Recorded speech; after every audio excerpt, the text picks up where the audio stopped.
Hi everybody, it's day 6 of 12 days of Pilates, yoga, movement and meditation. And today we're looking at balance. So for those days where you feel you're being pulled in all directions, that you are unbalanced, you've just got too much going on, this is going to give you an opportunity to pause just for a few moments to reconnect. Because balance, as most of you know, is a passion of mine. I've been teaching balance techniques to my clients for decades.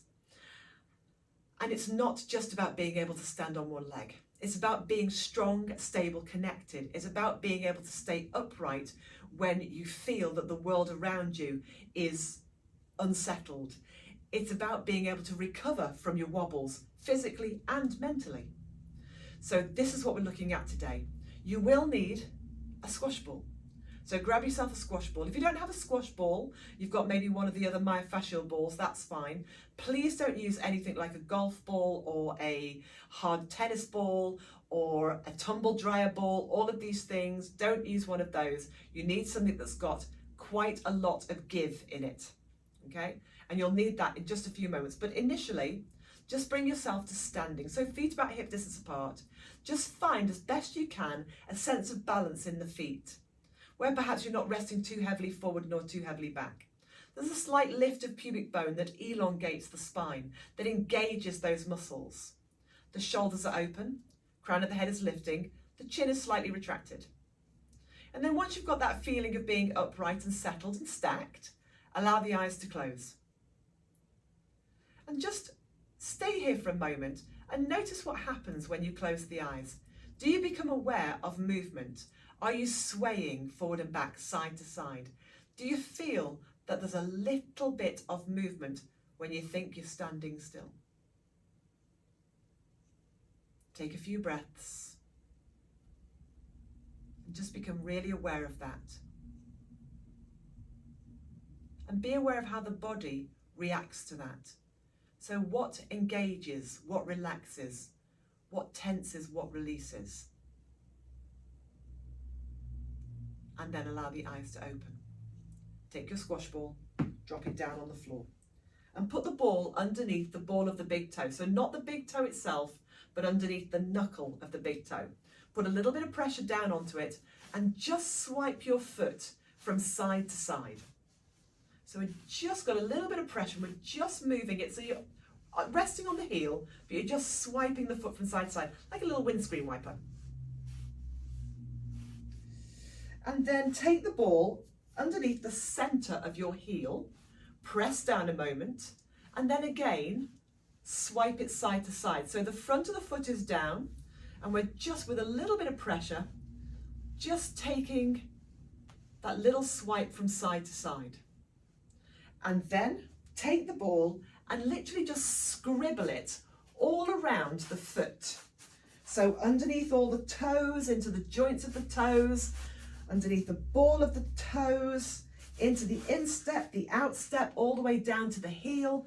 Just scribble it around and then release and change sides. So take the ball underneath the ball of the big toe, other foot, and literally just swipe it from ball of big toe to ball of little toe in a little arcing action.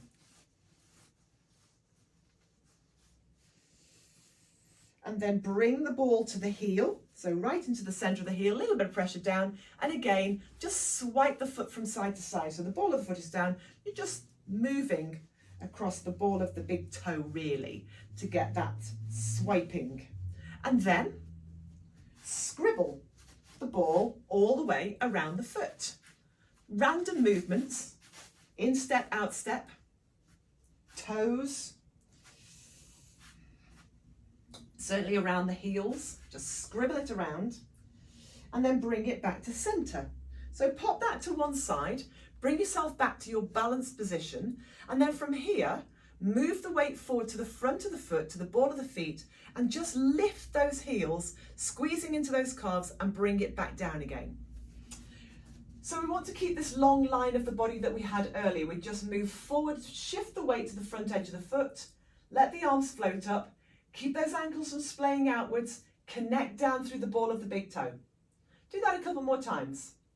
So squeezing into those calf muscles, lifting those arms only to about parallel and then control it back down. One more time.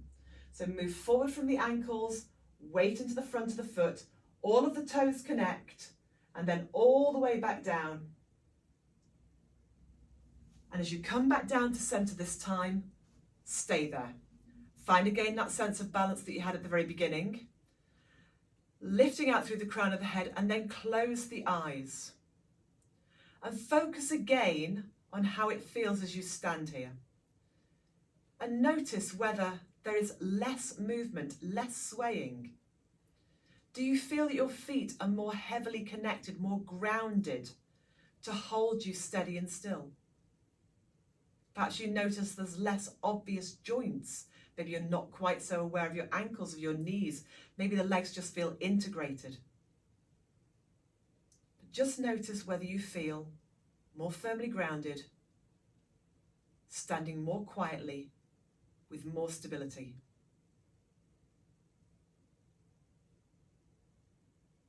And then allow the eyes to open and give the legs a little shake out. And see how you feel with that. As I say, just a few minutes to bring you back into balance, which isn't just about standing on one leg. It's about being able to stay stable in all our areas of life. Let me know how you get on with that, and I'll see you tomorrow.